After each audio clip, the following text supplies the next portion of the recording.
Good morning friends, आप लोगों का एक बार फिर से हमारे चैनल में स्वागत है। आशा करता हूँ आप सब लोग अच्छे होंगे और रोज़ की तरह कुछ नई नई चीज़ों को ज़रूर सीख रहे होंगे। आज हम लोग मैग्नेटिक फ्लोमीटर के बारे में कुछ बात करेंगे कि उसके एडवांटेज क्या होते हैं और डिसएडवांटेज क्या होते हैं। जैसा कि हम लोगों ने उसके वर्किंग प्रिंसिपल के बारे में डिस्कस कर लिया है कि उसका कंस्ट्रक्शन क्या होता है और वह किस प्रिंसिपल पे काम करता है। तो कंस्ट्रक्शन के बारे में हम लोग बात करें तो एक्चुअली ये मैग्नेटिक फ्लोमीटर को हम लोग इलेक्ट्रोमैग्नेटिक फ्लोमीटर भी बोलते हैं, क्योंकि उस फ्लोमीटर में आपके दो कॉइल्स होते हैं और उस कॉइल्स में क्या करते हैं हम लोग एक्सटर्नली पावर देकर उसमें मैग्नेटिक प्रॉपर्टी को जनरेट करते हैं। उसके बाद क्या होता है, उस पर दो इलेक्ट्रोड लगे होते हैं। इलेक्ट्रोड का कनेक्शन आपके ट्रांसमीटर से होता है और जो भी फ्लूइड कंडक्टिव फ्लूइड उस फ्लोमीटर से पास करता है तो उसके बाद क्या होता है, इलेक्ट्रोमैग्नेटिक इंडक्शन का जो थ्योरी है उसके हिसाब से जैसे कोई किसी मैग्नेटिक फील्ड में कोई कंडक्टिव फ्लूइड अगर या कंडक्टिव मटेरियल कुछ फ्लो पास करेगा तो कुछ ईएमएफ जनरेट होता है। तो with respect of velocity of fluid एक कॉम्पैरेटिव ईएमएफ जनरेट होता है जो इलेक्ट्रोड के थ्रू होता हुआ आपके ट्रांसमीटर को मिलता है। ट्रांसमीटर का इनपुट इसका ईएमएफ हो जाता है और वो करस्पॉन्डिंग 4 to 20 मिलियम्स एक आउटपुट जनरेट करके आपके सिस्टम को देता है। और उस सिस्टम में जब ये 4 to 20 मिलियम्स आता है तो करस्पॉन्डिंग हम लोग एक रिलेट कर पाते हैं कि किस फ्लो से आपका फ्लूइड पास कर रहा है। फ्लो रेट आपको पता चल जाता है।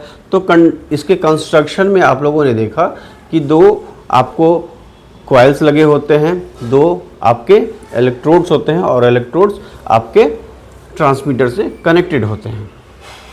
उसके बाद हम लोगों ने कंडक्टिविटी के बारे में बात किया था कि इस मैग्नेटिक फ्लोमीटर में या इलेक्ट्रोमैग्नेटिक फ्लोमीटर में हम लोग केवल कंडक्टिव फ्लूइड को ही पास कर सकते हैं, कंडक्टिव फ्लूइड के फ्लो को ही मेज़र कर सकते हैं।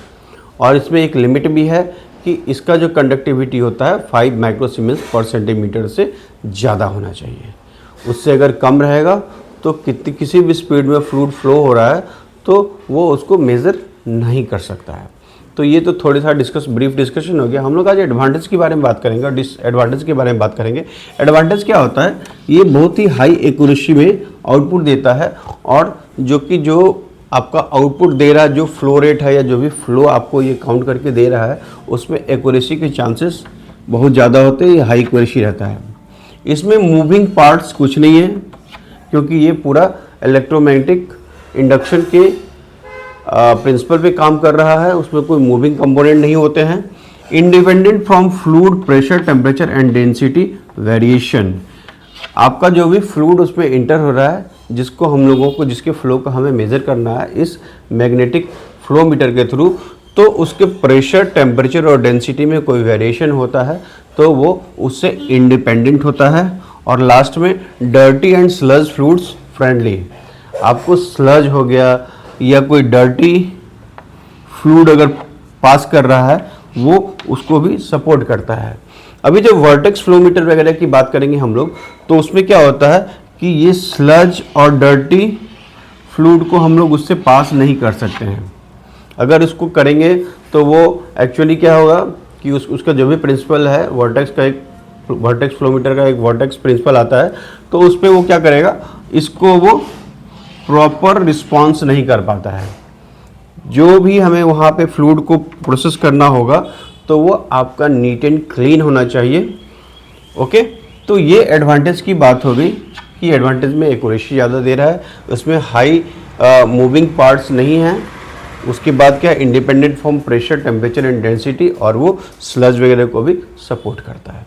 इसके डिसएडवांटेज क्या है, सपोर्ट ओनली कंडक्टिव फ्लूइड्स को ही सपोर्ट करेगा और जिसके कंडक्टिविटी 5 माइक्रो सीमेंस पर सेंटीमीटर से ज़्यादा होगा, उसी फ्लूइड को ये सपोर्ट करेगा, अदरवाइज उसको वो सपोर्ट नहीं करेगा। हायर इन्वेस्टमेंट हो जाता है, इनिशियल कॉस्ट जो होता है, इंस्टॉलेशन कॉस्ट आपका ज़्यादा होता है, ये भी एक डिसएडवांटेज है। और chances of electrode coating damage, जो इलेक्ट्रोड होते हैं जो आपको करस्पॉन्डिंग ईएमएफ मेज़र करके आपके इलेक्ट्रोड को दे रहे हैं तो उसकी कोटिंग के डैमेज के चांसेस भी ज़्यादा होते हैं।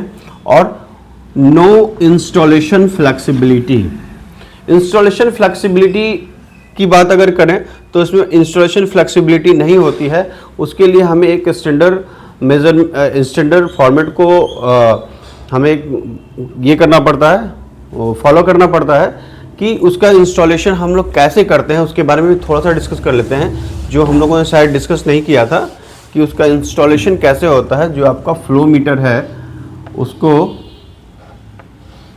हम लोग ऐसे यहाँ पे अगर फ्लो मीटर है ये,